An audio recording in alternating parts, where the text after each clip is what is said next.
All right. Good evening, everybody, and welcome to this month's episode of the Through Their Eyes podcast. For those of you who don't know, I'm Joshua. I'm one of the co hosts of this podcast, and I'm super excited because we have an awesome guest today. And I think we're going to have a lot to talk about. But before we get into the show, remember for everyone watching, you guys can call in at 919-518-9773, or you guys can call in on Computers 2K Voice on Skype. And anybody interested in leaving questions, comments can come to our live chat on nissancommunications.com at the Watch Live section.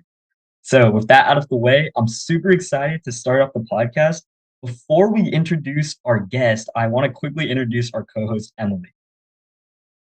Hi, everybody. My name is Emily. I'm 19 years old and I am a sophomore in college. And I'm super excited for today's episode. And welcome to our podcast for the youth by the youth. Alrighty, guys, let's get started.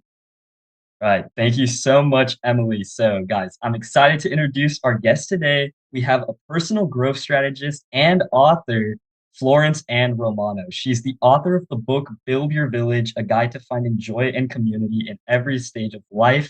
And we're going to have a lot to talk about building community, talking to people. So, before we start and get into questions, Florence, and if you want to give us a little bit of like a brief bio about yourself, that'd be awesome. Oh gosh, thank you for having me. A brief bio. Oh gosh, where to begin? Okay, I'm looking at you both and thinking, when I was a teenager, what was I doing? And I'm so impressed with what you're both doing at this stage in your life and how you're putting so much positivity and talking about so many things in the world that, really, I think in terms of youth need to be put out there. So thank you for your contribution in that way. I'm certainly inspired by it. I started kind of this journey of personal growth years ago when I was a nanny. I was a nanny for over 15 years and took care of lots of different children, lots of different families, and decided to write a children's book several years ago to help children understand the reason why they had a nanny or a caretaker in their life. At the time, the statistic was that over 65% of people in America had a nanny or a caretaker in their lives. And I thought, gosh, that is an enormous statistic. And that's not a trend. That's part of the culture in our society now that other people are helping take care of our children, raise our children.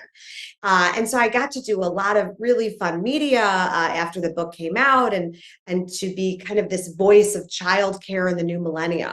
And after I started kind of providing that platform for a lot of new conversations about childcare in the new millennium, it branched off into a lot of other areas. And then COVID hit. And kind of looked around at the landscape of COVID and thought, gosh, on a global level, we all know what it's like to experience going through this pandemic. And how often in our lives do we actually know what it feels like on a global level to be able to relate to each other? That's really powerful. And I hear people very often say, it takes a village to raise a child. You've heard that proverb, probably, Joshua and Emily, right? It takes a village to raise a child. Well, I love that proverb, but I feel that it's very limiting. And during COVID, we all knew what it felt like to have our villages, our communities taken away from us in so many different ways. And so I wanted to chop that proverb in half to it takes a village. And I wanted to make sure that we challenged people to think about what community really was. Because what if you don't have kids? Does that mean you don't deserve a community? Does that mean you don't deserve to find your people? Of course you do. No matter what you're born into, your socioeconomics, the family you were born into, anything, you deserve to be able to find your people. And so I wanted to write the book, Build Your Village, to help people understand that no matter the season of your life, the age that you do deserve to find that community. And I wanted people to also be able to identify community in a different way than just this kind of nebulous idea of finding friendships or building community. So I created 6 archetypes that you identify with. Who am I of these 6 villagers? And also, who do I need of these 6 villagers in mind, because this can't be selfish work that we do. We have to think about, how do I show up for other people as well? So I'm very lucky to have had my career kind of go through a lot of different experiences, because it's led me to this place now where I feel like I can have these conversations about community in a really deep way based on a lot of personal experiences in my life. Well, I just think that's absolutely incredible, and I think it's awesome that COVID kind of pushed you towards thinking about, this global experience because I remember for me just being like, I think I was like 12 or 13 when COVID first hit. I didn't even build a sense of community. I didn't even think of what describes a community. Mm. And so when that thing was taken from me and my life felt so much like emptier and I felt like I didn't have as much purpose, I didn't know what I was losing. And I think it's harder, especially for kids, to grow up and learn that community. So, I mean, just off your biography, I have so many questions to ask. But I think one that I was really curious about was, if you don't mind, what were those like six archetypes? A general Sure. summary. So I'm gonna fly through them on purpose, and then I'm gonna explain why. So it's accepting, dependable, communicator, cheerleader, organizer, and healer. And the reason I fly through them like that is because I like to look at your faces and see, okay, while I said those words to you, I could see you probably already starting to cast people in your head in your life that probably, just based on context clues, fit into those archetypes. Do you feel that you were doing that, Joshua and Emily, maybe a little bit in your mind? Like, okay, I think I could probably figure out if I'm accepting, or I have someone in my life that feels accepting, or someone who's the cheerleader. These are not the only people, of course. There could be more than six people that I have created here in this book, but I feel that it gives enough breadth with these six, but then also enough specificity as well. So let me just give an example. The healer villager, I don't have a favorite one. People ask me that all the time. Do you have a favorite villager? And I'm like, that would be like choosing a favorite child. I can't have a favorite villager. And they all mean something to me for a reason. But the healer, we hear a lot about healing in society today, right? For all different reasons. I mean, look at the climate of our world right now. My gosh, healing is probably the word du jour. But healing in my book talks about not just the person that makes you feel better, because that again could be just kind of the general connotation you could say of a healer, but the person that is with you through it in life, whatever it is, they're standing by your side, they're walking through it with you. But also very important, they're not there to fix you or to fix the situation. That's not the point of a healer in your life. No one should be there to fix you or fix something necessarily. Now, I know that may sound weird because, we as human beings want to fix a lot of things, but for us to put that pressure on other people to fix things within ourselves or fix things around us to make us happy, that's a really slippery slope. We don't want to put that pressure on other people. So being there to walk through something with someone so they know that they're not alone, that you're going to support them, that they can lean on you. Those things are what get people through the hard times, not necessarily a person that's going to be there to solve it. Does Well, that I make mean, sense? yeah, yeah, definitely. I mean, I on one hand, there's you have five other archetypes, but I think going with that, obviously you have like a characteristics list for each of them. Mhm. Well, I guess first what I want to ask is where did you find these six archetypes? What were you, was it from the kids that you would be like a nanny for? Where did you observe them to think of them? I In love addition, that. oh, I'm Oh, sorry, sorry. Emily. No, no, I was, please, please, hon. no, I was Sorry. gonna ask, like, in addition to his question, I wanted to ask what a healer would look like as an adolescent, because as we grow Mhm. and as we change, like we may look differently while we're young than as we do once we're old and we've truly like established a certain archetype. Like, how would a healer look like while they're young? I want to answer both those questions. So remind me if I don't remember the second one, but I'm going to go with Emily's first. I really love that. And it's so nice to be able to talk to people at your stage of life too, because it is different than necessarily talking to a 30-something-year-old. The seasons of life do change. So a healer, I'd say at like 19 years old, let's say that I'll put myself back into that sophomore year of college, too. And what did that look like for me? I think sophomore year was probably my hardest year of college. Freshman year is always very exciting. And then sophomore year, you kind of settle in and you're figuring things out.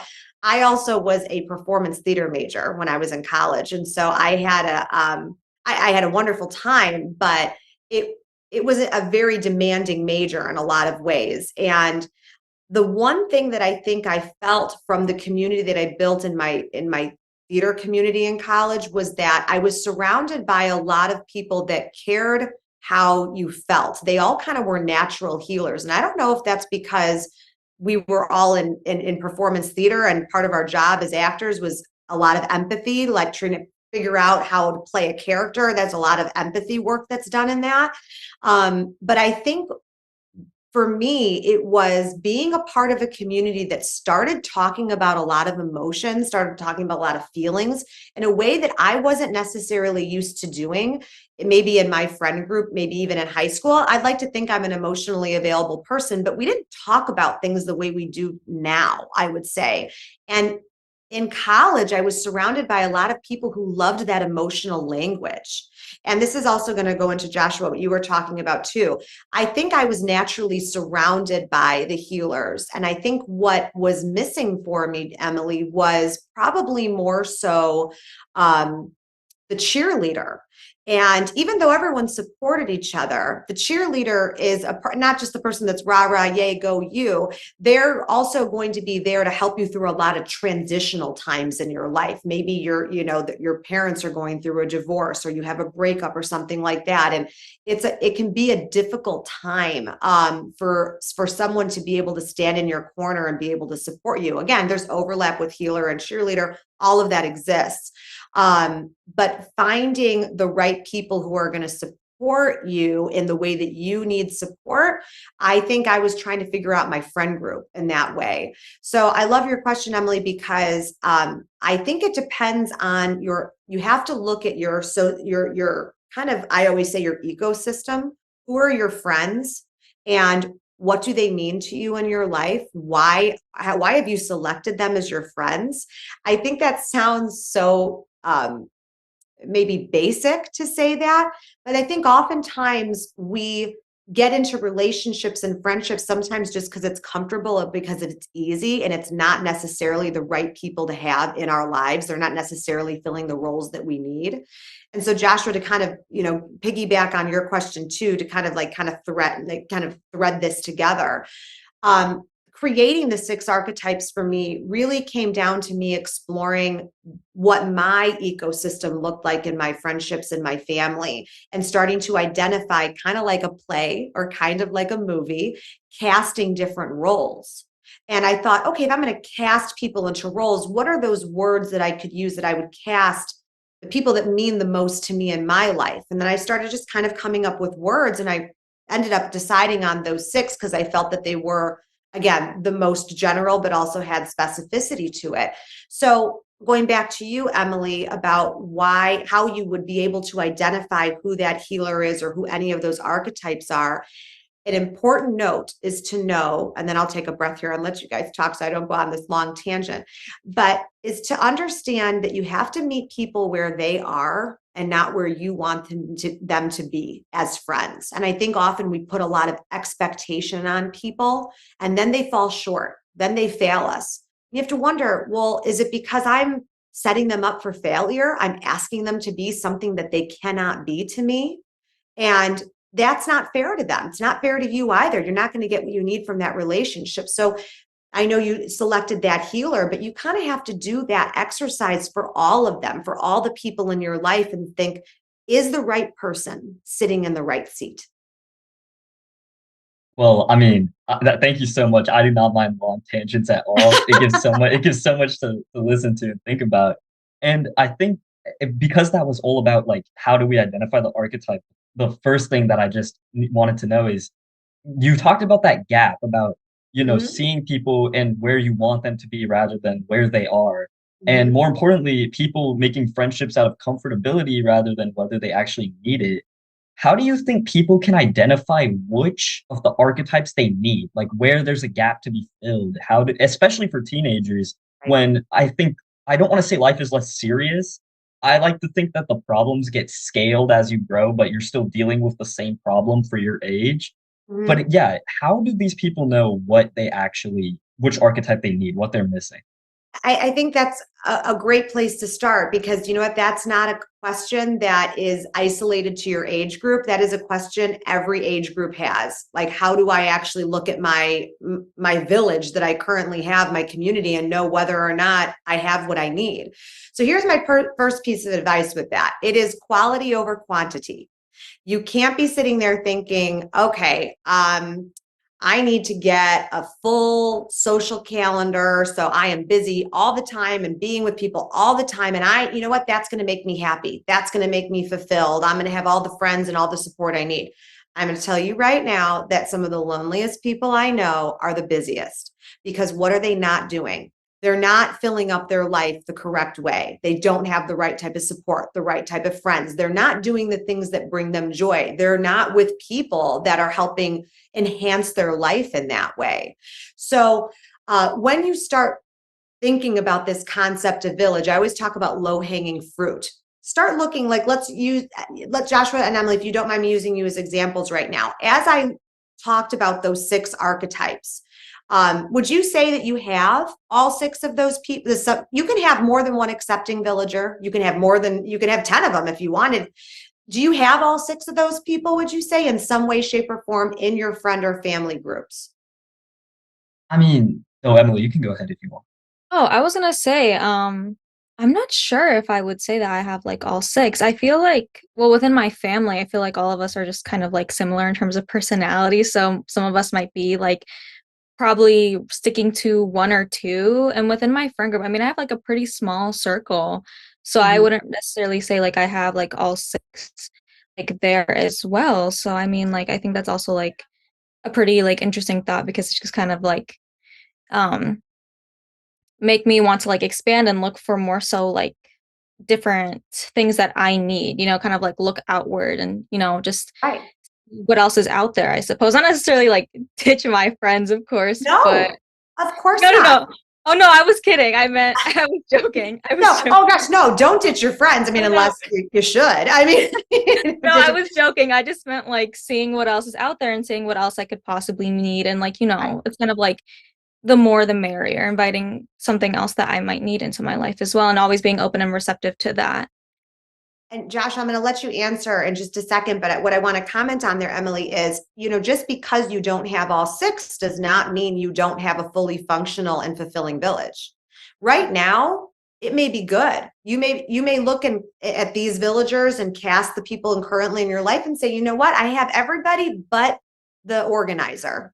And you know what? It's okay that I don't have that organizer. I'm not feeling the burn of that. I'm not feeling the gap of that. But you know what? In a few years, your life may change for all sorts of reasons. And all of a sudden, you do see that you need an organizer in your life. One thing And that's okay. One thing I was curious about was that can people like alter archetypes? Like I know while we're young, of course, our personalities are changing and we're still like Mhm. stabilizing. And oh, I was wondering if people can change archetypes. Like I know while we're young, we're like our personalities are still changing, and of course, we're still figuring ourselves out. But is it possible for any point for someone to, be one archetype and then be another later in life or down the line? It's a great question. And I actually addressed this in the book based on my own personal experience. So I'm going to give that example. And you guys can tell me you're not familiar with this, and that's okay. But I'm going to use an IVF example, in vitro fertilization. So a few years ago, are you familiar with IVF at all? Just the concept of IVF? Okay, a little bit. I'm like, okay. So IVF is something that people can go through to conceive. And it involves freezing your eggs. It's a process that women have to go through in order to be able to conceive outside of being of traditional conception.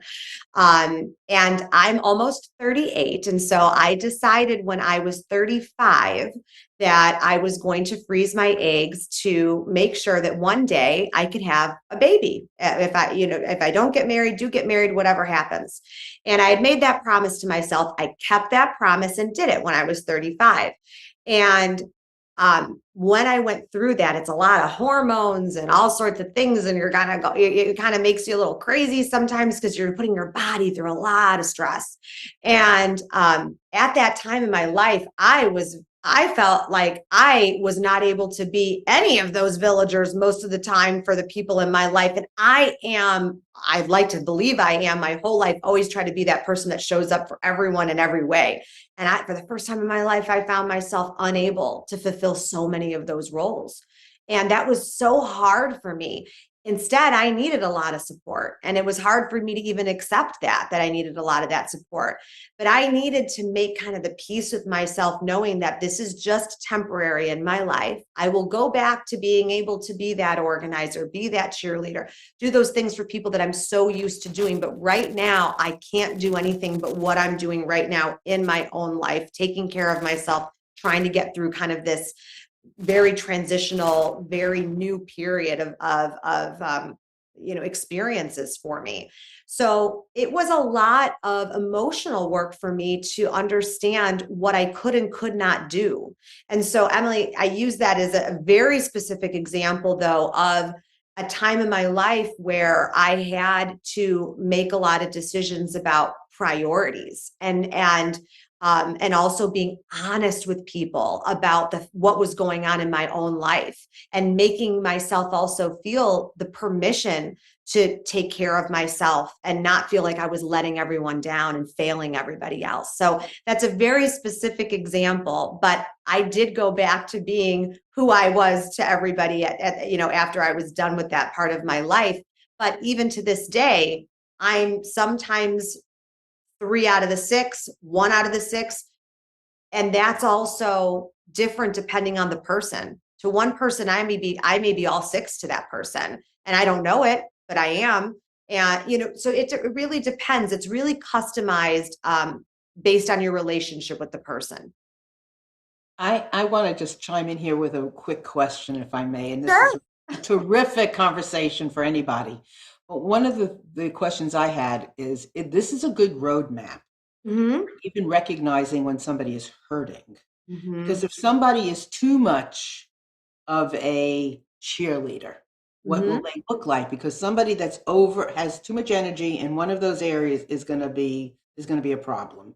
And I Yes. would imagine that's going to look, one way maybe as a teen, young adult, adolescent than it would maybe as an adult. But what will it look like for, our adolescents when, somebody tries to consume one role too much, or they try to take on all the roles and they can't do it? I think it's a beautiful question, because whether you're a teenager or not, I think we all fall victim to this sometimes, where you try to be everything to everyone and you just can't do that. It's not healthy for you. It's not healthy for them. That's why it's helpful to have more than one friend. You don't want to put everything on one person. But the extreme of that, which I really love that question, Marilyn, the extreme idea, if they're taking up way too much space in your life, if they're kind of taking too much energy, too much attention, all of that, that's also a red flag, because generally that's not going to be a person that is necessarily showing up for you. There's probably an interest in their mind that is going back to them. And that's more ego based, I would say. So you have to be careful when someone comes on way too strong. And moderation is key in life, and we don't really see that happen very much today. I would say there's really no gray area anymore. The pendulum, they say, swings really far this way, really far that way. So finding people who are going to be able to create that equilibrium for you, that's a really sweet spot to be. Anything that's too much, like I said, is probably a red flag.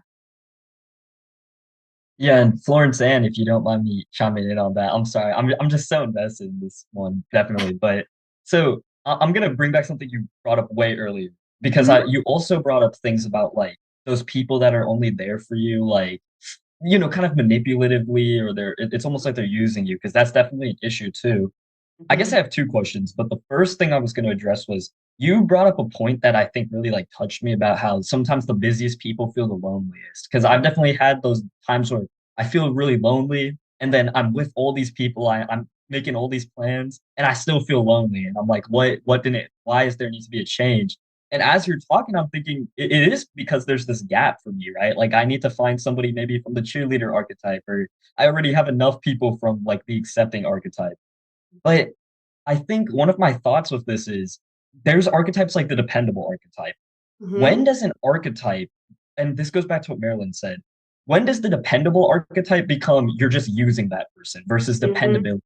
Hmm. Something like that. Because, I Hmm. have friends where it's like, it's almost like you're only my friend because you need me for something. Is that am I a dependable villager? Like I wouldn't know what to call it. Now, that's very smart to be able to flip that perspective about dependability, because yes, you don't want to be seen as a crutch for someone or just the person that you kind of use and abuse in that way. You know that that person's going to answer the phone, so you know you can call them at any hour and they're going to do whatever you need because that's their personality. The dependable villager, I always say, kind of is like the emergency contact. I always use this example, and I would love to know if this is true for your generation. I always say the emergency contact is like the phone number you call if you need someone. But does anyone answer their phone still besides me? Marilyn, do you answer your phone, or is it only a text? Joshua and Emily, do you answer your phone when someone calls? Do people even call you? Or is it just text messages? I mean, it's Marilyn, almost like people take a call more seriously now because people don't call as because often. they So it's don't. Yeah, like if they're calling I you, you really agree. have to pick up. Yeah, I agree. I agree It makes you wholeheartedly. nervous if they call you, like it's like something's wrong. I You'd be like, honestly no. didn't know. Yeah, if one of my friends were to call me out of the blue, I'd be like, "What happened? Like, what's See going what on?" happened. Exactly. Oh my God, that's so funny. So, I gosh, I'm not even gonna get into like, landlines and that whole thing. I said the word beeper to someone the other day, Marilyn, just to make you laugh. And they said, well, what's that? And I was like, oh my gosh, no, I don't know, no beepers. Yes, Um, it reminds me of that Ellen episode. I don't know if anybody ever saw it, but it was hysterical. She did an episode and she brought some teens, young adults up to the stage, and she handed them a phone, a dial phone, and nobody could figure out how to do it. And I You was should do a whole hysterical. episode about that, Marilyn. Joshua and Emily, you should do a whole episode about like what used to go on, and see, back in the day. But anyway, back to your actual question, Joshua. I'm so sorry. I didn't mean to go on that silly tangent there. But the dependable one I always say is the emergency contact. And that really came from my own life. So my friends have always said to me, we'll always call Florence Ann because she will answer her phone no matter what. So what did that turn into? I am the emergency contact for all my friends' children's schools. So if they can't get a hold of the parents, they call me. So I love being that person, but I can see exactly what you're saying, Joshua. What if I'm that to so many people where it starts to be too much for me to take on, or I feel like people are taking advantage of my kindness? And see, that is, I think, where we need to pay attention to that kind of gauge within ourselves is when is it that we're taking advantage and when is it that you feel that it is reciprocal. Now, I'm going to make a caveat to that too. Oftentimes in friendship, you are going to find that it's like a scale. Okay, this person, needs less than I do right now. And then that scale is probably going to change at some point, maybe where you need more attention or you need more support in some sort of way. We get into dangerous territory when we start to do tit for tat, when we start to keep score all the time of what's happening in our friendships. You don't want to be a doormat, but you don't also want to be sitting there thinking, well, I did this for you last week. So now there's a debt, there's an outstanding debt. And until you pay that back, I'm not going to be there for you. So do you see that what I'm trying to illustrate here is that there is a big difference between someone taking advantage of you and it being this scale that we're talking about in terms of friendship. And one way that I will just give a really specific example of dependability, someone taking advantage of that dependability, I suppose, is let's say that you get a text message, the name pops up on your phone. Because we're going to use a text example instead of a call example. So a text example. And as soon as you see that name, Emily, as soon as you say that name, Joshua, you go, oh no, what could this be? And that is going to be a sign that there's something exhausting you about that friendship. There's probably something that is toxic about that friendship, because if that person is now causing that reaction, you have to evaluate, why are they causing that reaction? They're clearly draining you in some way. So that is just one example of how you would maybe evaluate that. How would you suggest possibly moving away from like a toxic connection or possibly even bettering it? Like let's say this is like as a hypothetical, this is someone who's been in your life for a long time. Like Mhm. how would you go about that? Would you consider communicating it with to them so that way you could just like better the relationship or see if they're receptive to possibly, like establishing more so of a healthy connection? Or would you suggest it entirely just being moving away from that person and just growing in a new direction? Like what would you say? And Beautiful question, Emily. So I have a chapter in the book that talks about when the village burns down, when the village is lost. And that can happen for a lot of different reasons. Let's use this example of, is this friendship worth fighting for? That's what I'm hearing you talk about. Is this a healthy relationship, whatever it might be?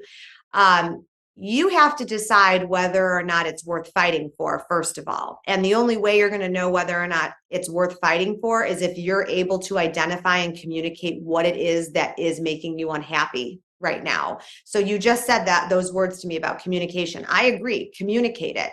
But you have to go into that conversation, Emily, with a goal in mind. You have to know what you're asking for. You can't expect people to be mind readers. So you're not going to go walk up to that person and say, hey, I'm woefully unhappy with how this relationship is going, but I have no examples to give you as to why, and I have no suggestions as to how to fix it. So, because then that person's going to be like, hey, great. I'm sorry I made you feel this way and I don't know what to do now. So you have to know what you're asking for. And that's why this work in terms of village and community and friendships and relationships, it's important to do that internal work. Know thyself in order to be able to show up for others, to be a good partner in a relationship. And that's a romantic relationship, a friendship, whatever it is.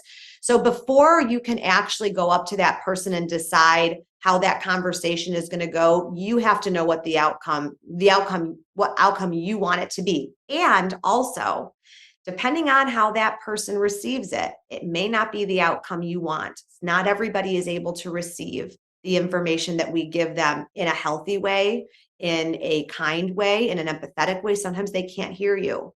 And if they can't, then you are going to have to be okay knowing that that relationship is going to have to be on pause, or you're going to have to let it go. Whatever it is, you have to know that the delivery of what you're going to do is going to have great impact on your goals and ultimately how it's going to play out. No, I And 100% agree with the delivery part. I think genuinely, like when you go into things with hostility, people necessarily are more receptive to your tone above the content of what you're saying. And then, well, a lot of the times you can say something like sweet and then condescending at the same time, and then people will still receive that, you're being rude. But I think tone and definitely delivery are still really important. Like they're equally as important as the content, because if you go into something trying to communicate something that you're unhappy with, but you're being hostile, and the other person is just going to see that in your energy above like, the unhappiness, and they're going to be more so on defense rather than like, oh, well, maybe I should hear them out. I think, yeah. And I think also just going into things with like an argument mindset makes the person want to argue back because they see it as an attack on them. And they're like, well, I need to defend myself. Whereas when you go into things with like an open mind and an open heart, and you communicate things like not soft spokenly, but definitely more respectfully, people are more receptive to that. So I 100% agree that delivery is extremely important. And say what Sorry. you mean and not say it mean, right? That's what I always say what you mean and not say it mean. And you also can't fight fire with fire. That's also not going to work either. Being a nanny for so many years, I would watch parenting often, not even how I would just take care of the kids, but I'd watch the parents interact with their children.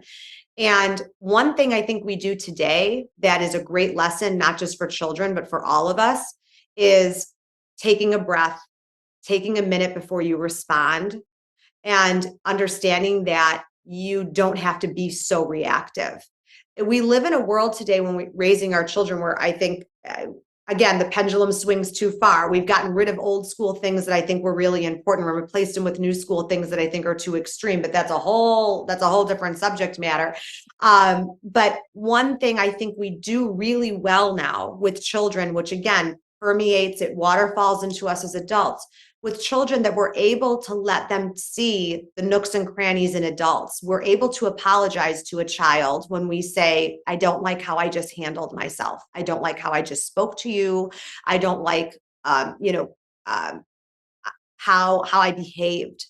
Now, what that does is teach that child in that moment that it's okay to not be perfect, and it's okay to apologize, and that you can try again, and that you're going to hopefully learn a lesson from that. Think about that as an adult. Think about that as a teenager. We need to apply that the same way. I think about how I watch parents do that with their children. I'm like, oh my gosh, I need to do that with my friendships. Like sometimes I don't say things the right way. Sometimes I hurt someone's feelings, whatever it is. And I need to be able to cop to it in that moment and say, I don't like how I just spoke to you. I don't like how I handled this. Even if it's not in the moment, maybe it's a day later after you let things process and you go to that person and you say, I'm so sorry for how I behaved and how it affected you, and give them a space to talk about it, whatever it is. But you just have to look at that and think about how we raise our children today and the lessons we try to teach them. Those lessons really don't go anywhere as adults. The situations may change, but hopefully those lessons continue, those tools continue to be used in our adult relationships. No, I certainly agree. I think building like a healthy foundation while you're young does definitely help you later on in adulthood. I feel like that's the entire I feel like you said, in relations to like apologizing, like it's important for people to know how to apologize because it demonstrates empathy and sympathy and just consideration for the other parties involved. So I But then think what like, happens after you say, I'm sorry, though, Emily? See, that's the part the step further that we always have to go. I'm sorry should mean I'm going to not do it again. Because oh we've yeah. those friendships, right? Where in relationships and people say, I'm sorry, I'm sorry, I'm sorry, I'm sorry. And they keep hurting. They keep doing those same behaviors. Well, that's not a true apology then, and then you have to evaluate that relationship and what role that person plays in your life and whether or not it's healthy for you. And sometimes the healthiest thing you can do is to cut a tie with someone who maybe has some work to do on themselves. They have, and it's not about you. You can't save them. You can't fix it. But that's again more red flags there about relationships that are perhaps not serving you. No, I agree. I've also heard this is like a colloquialism that I've heard that an apology without changed behavior is simply an admission of guilt. And I think that's really accurate and really speaks to what you're trying to convey as well. And on Yeah, top and of I that, also oh, oh, sorry, Josh. Go ahead. no, I you're good, I Emily. I cut just you off. wanted to go ahead and add a little bit because I'm like thinking about everything you guys are talking about, even down to the foundations of parenting. Because I know when I was a kid, I think my mom, like, she'll get angry at me, I'll accidentally drop, like, I broke something or whatever. But she would always take the time to apologize later on. And I think that taught me as like when I was young that like that is the mature thing to do is to take the time to apologize. And I don't want to change the conversation too much, but as we've been talking about, these kinds of things, everything with archetypes, apology, whatever, and we're thinking about teenagers, Mhm. how do you think social media, plays into your entire village as well? Because you're talking about we were talking about like the rotary phone earlier, right? Now we're in like such a connected age. I'm sure you have to have an opinion on that too. Social media, that's a whole other show too, I think. Oh my gosh. I do a whole thing actually, a whole media segment about like when children should go on social media. And the easy answer is you keep them off of it as long as you possibly can. Um, I am never someone that will condemn technology. Technology is the reason we're able to connect today. And I'm so happy that we are. Technology is a wonderful thing. But again, everything in moderation, and also censorship is a big part of it. Now, Emily, I'm gonna ask both Joshua. I'm sorry that I'm asking questions too. I know you're asking me questions. I'm gonna ask you questions because I really love this back and forth. Social media for me was not something I had, growing up. Facebook, I think, came to be when I was well into college. So it's, still I feel like new for me in so many ways. But one thing I've noticed for my generation, at least, is the amount of content that I digested growing up that influenced me in some sort of way was pretty limited. Maybe there was a magazine cover or stuff you saw on TV, but I wasn't constantly being bombarded with all of these things that I was subconsciously measuring myself against. But now, social media, even as an adult, sometimes I will just be scrolling and I will go to bed and be like, why am I so angry? And why am I so sad? And I'll think to myself, well, yeah, where is this coming from? You know what? It's coming from probably the content that I am digesting. It's probably from the people that I'm following on Instagram or social media, and I'm comparing myself subconsciously to what they're doing, how they're living their life, how they look. And it makes you feel super empty or jealous or depressed. I mean, sad, all of those different things. I think we forget how powerful media can be, and we're not always using it for good. And I worry about young kids when they first do go on social media because that emotional intelligence is not quite mature yet. And they're going to be seeing a lot of stuff based on that algorithm, based on their interests. And sometimes, regardless whether or not they're interested in it, they're going to be exposed to things they're not ready for. And if there's not a safe place for them to go to have conversations about the things they're seeing and feeling, that is a very dark hole that they can go down. And that's what scares me about social media for young people in general is I think that's what leads to a lot of our mental health crisis in the country as it is today. Yeah, absolutely. I mean, there's all sorts of reasons, right? Like I'm someone who is invested in understanding dopamine at some point, like how it's actually affecting our brains. Because Mhm. I'm a firm believer that you can really find a lot more happiness when you have presence in the moment, which I just think a lot of kids, they don't have it.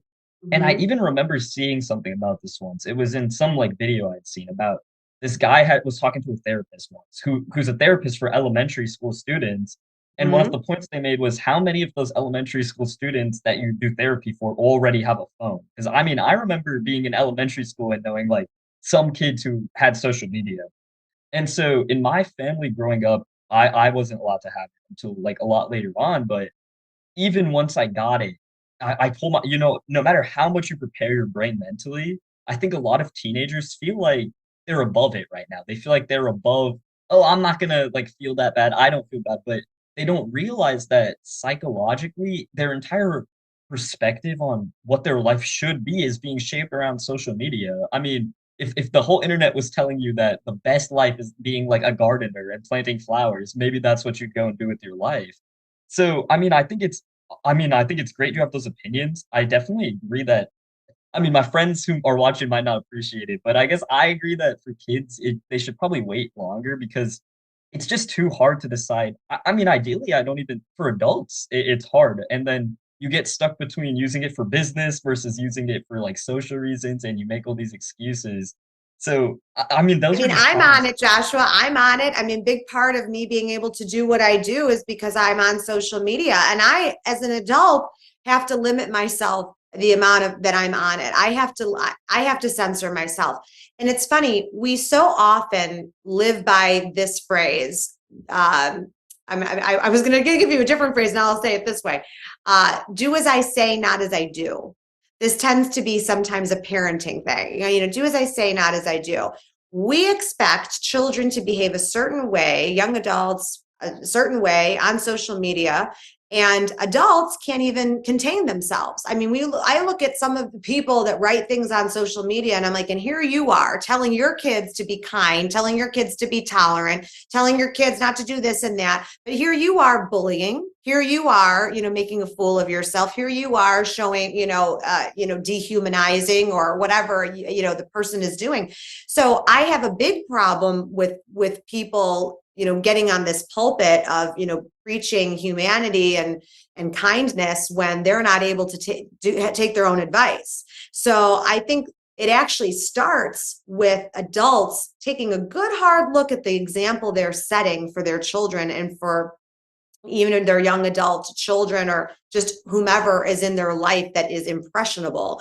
But that's, I think, a very important place for us to start beyond just what time, what age do you let your children get on social media. You better, as an adult, be ready to lead by example and know also too what is going on social media, so you can be educated enough to help navigate that with your child.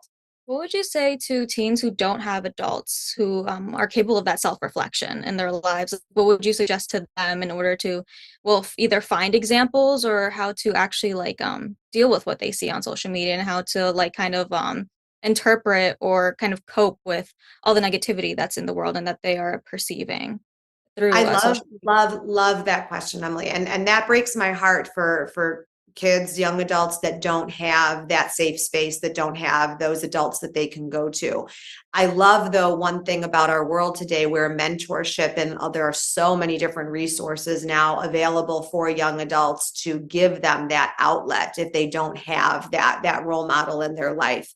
But what's also difficult about that too is oftentimes you don't know what you need. They don't know how to articulate what that need is. And there's also an embarrassment factor that goes into it too, when you don't have that just naturally given to you.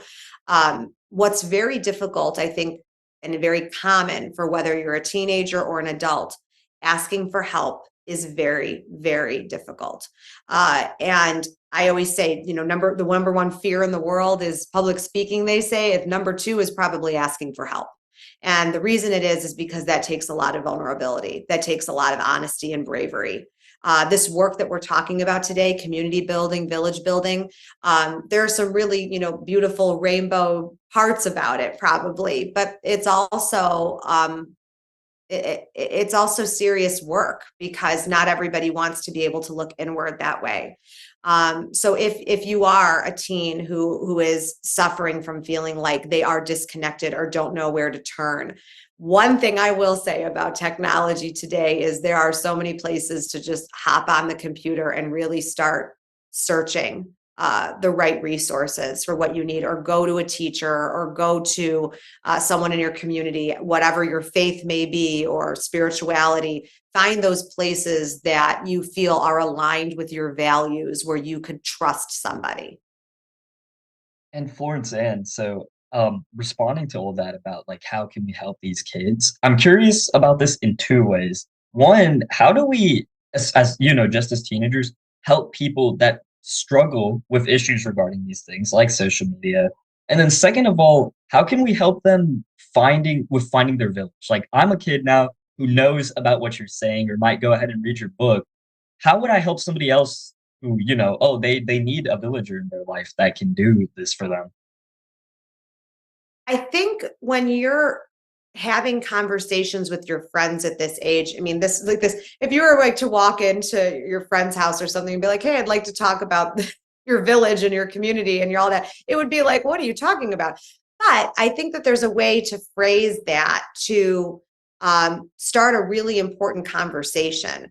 I think what you're looking for here to help, when you're looking to help your people your age or your fellow classmates perhaps, I think it goes back to what Marilyn actually said originally, is what if you see people struggling? And I think that's actually what I want to concentrate on is, again, this can be a very slippery slope because you don't want to think you're going to save anything or anyone. But if you are an empathetic and observant person and you see that someone seems to be struggling, that's a great place to start. I think when you look around and see people who maybe perhaps are lonely or isolated, and know that maybe you could reach out a hand and kind of be perhaps a bit of a lifeboat in that moment, at least give them some sort of hope. And Marilyn used that word before, which I love, some sort of glimmer of hope that there are kind people out there, that someone sees them. In life, I always say you want to be seen, heard, and understood. If you can get those three things, that's like the perfect trifecta. So if you're noticing that there are people in your life peripherally, even, it's a really nice thing to do, to be able to reach out and try to maybe guide that person towards something or someone that would perhaps benefit them. But that's hard to do. And that's a hard question to answer too, because you don't want to insert yourself in someone's life necessarily or make assumptions about things, but certainly being observant and being thoughtful. I think that's a way to frame it. Well, You then, are both, let me just oh, say something to both of you, because you're both really good at asking questions. Yes, they And are both that great. is a talent that that you already had, but you're fine tuning by doing things like this. And when you're out in the world, ask questions. And know what this roadmap looks like, what the dependable person looks like, what the healer looks like, what these characteristics look like, and talk about it. Just talk in general. Do what you're doing. Do more of it, and talk and ask questions to your friends. Because you're what I would call peaceful warriors. And I you're the would boots agree on the with that, ground, Marilyn. and that's why you're doing it. You're amazing. Both of you are amazing. I really am so impressed with just all of this whole conversation. I love, Marilyn, that suggestion of asking questions. And again, going back to Emily, what we talked about, the delivery, the tone, all of that, simply by asking someone if they're okay, sometimes that opens up a just explosion of emotion for someone. Because again, what does that go back to? Someone cared enough in that moment. Someone saw me. And that doesn't necessarily mean this is going to be your friend for life or anything like that. You don't have to go down that road of, figuring out, this person's my responsibility now. But certainly the talking, that's going to open up how you can be helpful then and what the next step is. But that first question, just that, are you okay? Do you need help? How are you today? Whatever it is. I think Marilyn's spot on with that, just starting the conversation. The rest will take care of itself. yeah, I mean, I 100% agree. And I know you talked about like as in general, right? It's a hard game when you don't want to insert yourself and then people worry about taking Right. responsibility. But I think correlating back to these archetypes and the village you talked Mhm. about, I'm curious to know, let's say if especially again for a teenager, you see somebody who's missing that person in their life. They're Mhm. missing a healer in their life or the accepting in their life, but you know maybe you're not that person for them. It's just not in your nature.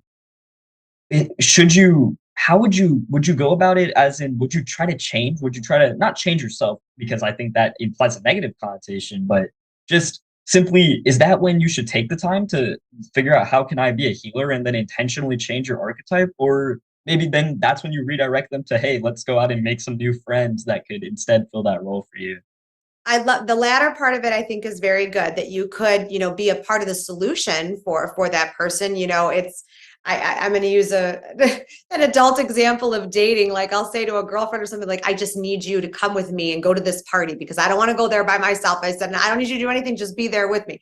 And, and sometimes you just need that airbag in that situation, but I don't need that person to do anything besides just be that support next to me. And I think that's exactly what you're saying, Joshua, is you can say, hey, I'm willing to be there to explore this with you and find out, how this can be possible and finding that new archetype.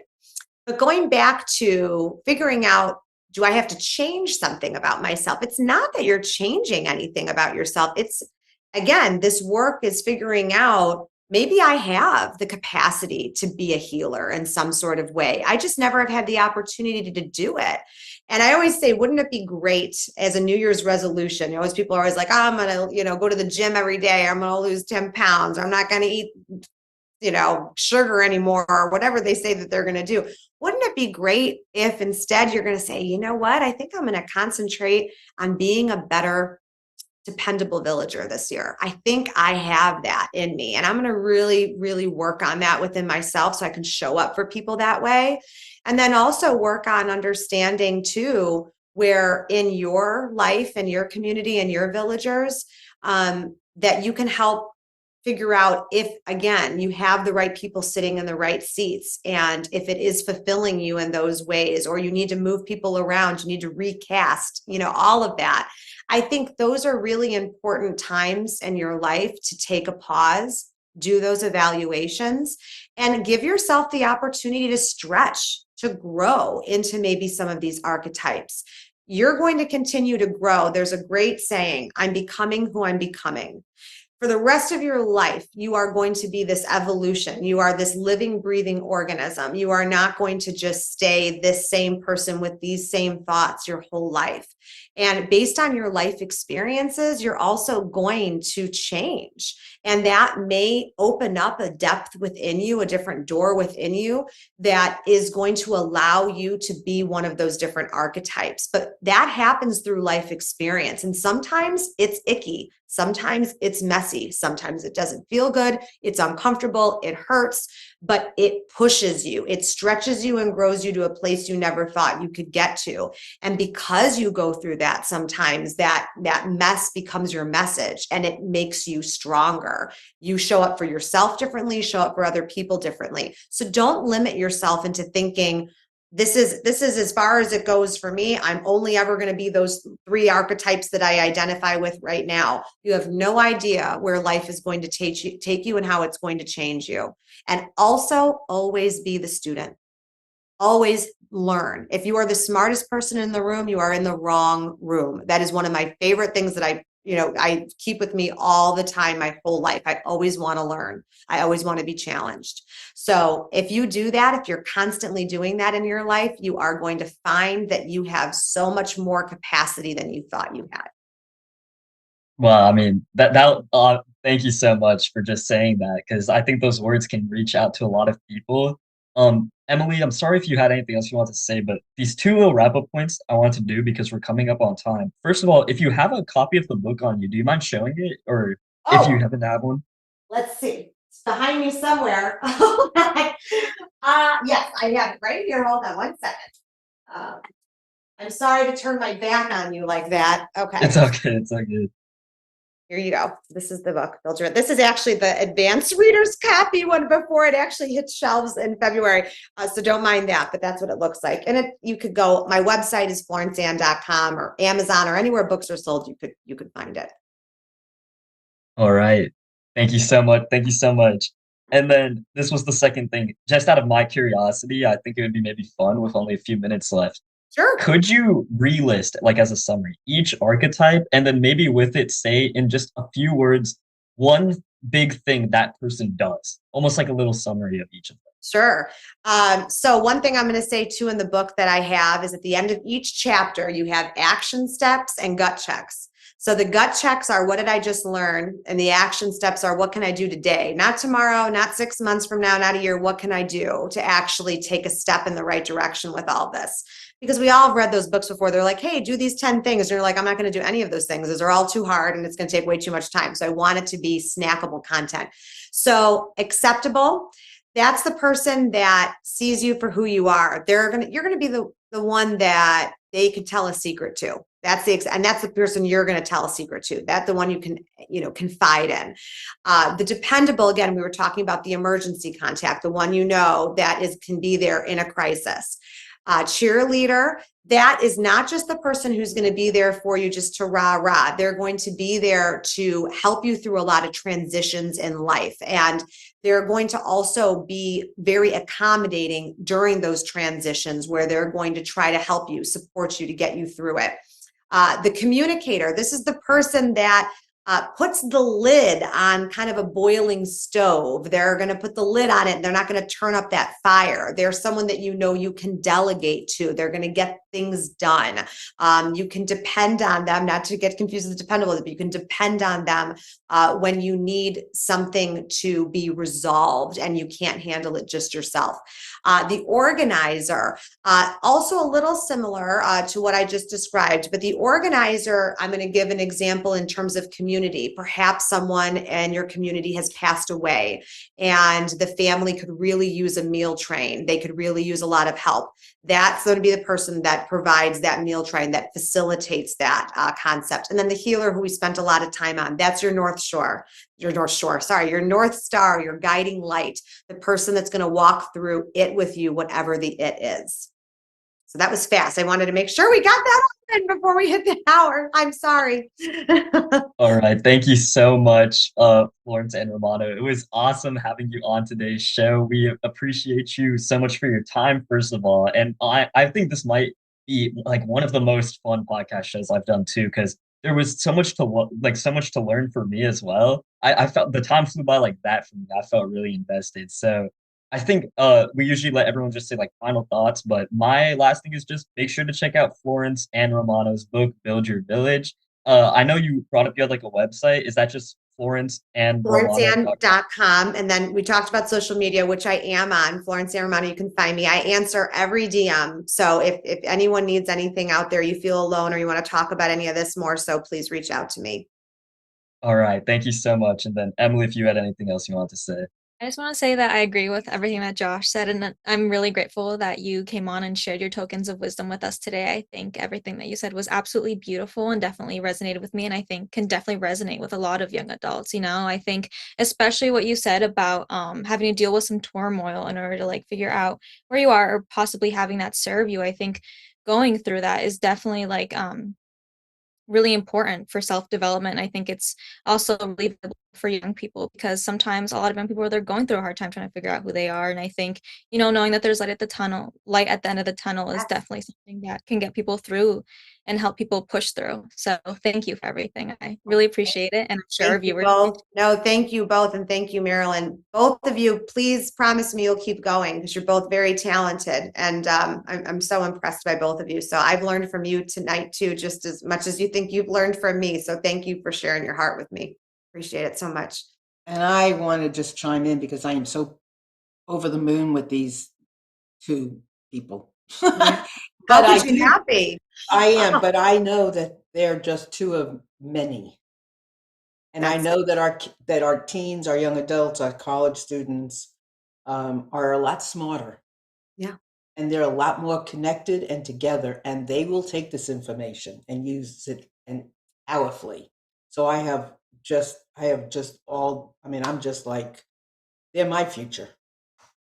Well, My present. When it takes a village, right, Marilyn? They need Yes, you it and you does. need them. And right, it's that beautiful Yes, it circle. does. So we learn does. from each other.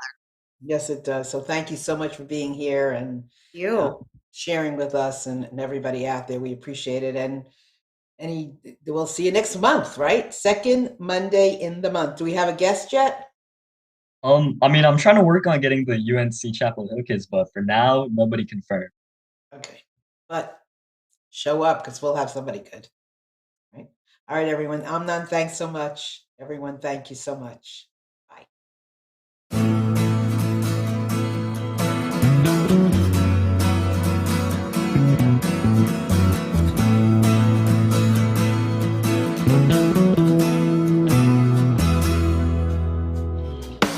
You are tuned to the Nissan Communications Network.